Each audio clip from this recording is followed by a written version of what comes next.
Are you thinking about wrapping up? Yeah, okay. probably. I have a question before we leave, Dr. Thomlinson. Uh-oh. Can narcissism be cured? Oh, my God. We have another hour? Is this another hour? Yeah. Boom, boom. You know, in my experience, no. It's now the trait of narcissism. I think all of us, have some of it, and as it should be. In terms of the ability. Think about Narcissus and where that even comes from. That beautiful story, in a way, it's beautiful. It's like until he basically can't tear himself away, and it becomes pathological. And sort of that line between like one of my old professors used to always say, psychopathology is just normal development gone awry, and narcissism is really just like a bloated self-love, right? And that's really, when I think about the narcissists that I know really well, the narcissists that have been in my life very personally, I think about, and the only way I can have compassion for them, because they're so obnoxious and abusive, is to really think about the fact that they feel so empty, that they're so so devoid of self-worth in reality, that they have to puff themselves up and really, they have to have a narcissistic supply from somebody. And so that's the only way I can really kind of, as a human being, have compassion for them. Clinically speaking, we're not very good. And what's really makes this difficult? How do you do a study, for example, on what used to be narcissistic personality disorder? Like, how do you do a study on its treatment success when they never come to therapy, unless they're court ordered?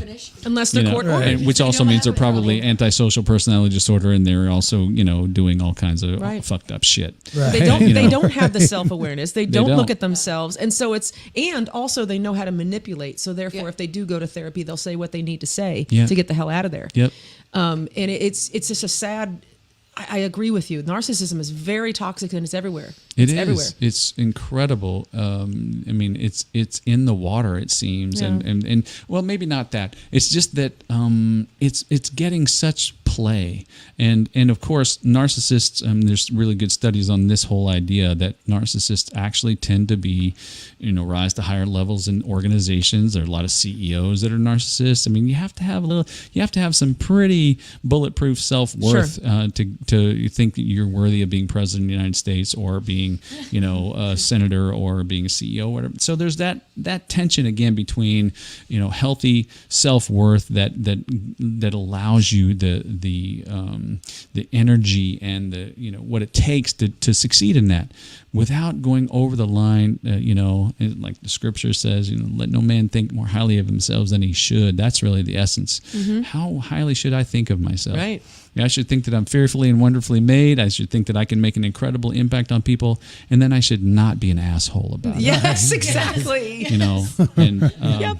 Simple. That's it's simple. pretty simple. I don't think the scripture says that. It doesn't. No. Okay. It doesn't. All right. Except in the new standard. New standard flex your buttocks version. Flex your buttocks version. The Book of Paul. The Book of Paul. That other Paul. The other Paul. It's knowing your power and doing something good with it. The other knowing Paul. Your power is just as a person and a human in general. Well, doing the best you can. Man, that's so good. My dear departed mentor Todd Scheibel used to always say that's what people fear the most, is knowing how powerful they are. They run from that maybe more than anything.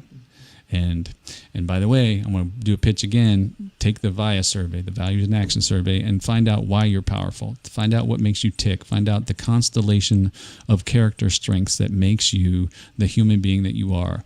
Every person that's ever been attracted to you, every time you've ever been effective in doing anything in life, it's probably because of one of those top 5 things that you will learn from taking that survey.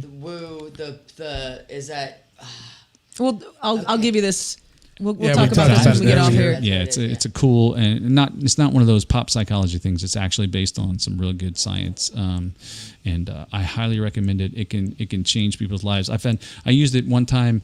I really became aware of how powerful it is because I used it in a therapy session once. So here's what we're going to do. I'm going to have you look at this, and you're going to take this. You're going to bring it back next session. We're going to talk about it, and we just sat down and talked about her top 5 strengths, all the amazing things about her, and I just sort of gave her a little narrative about.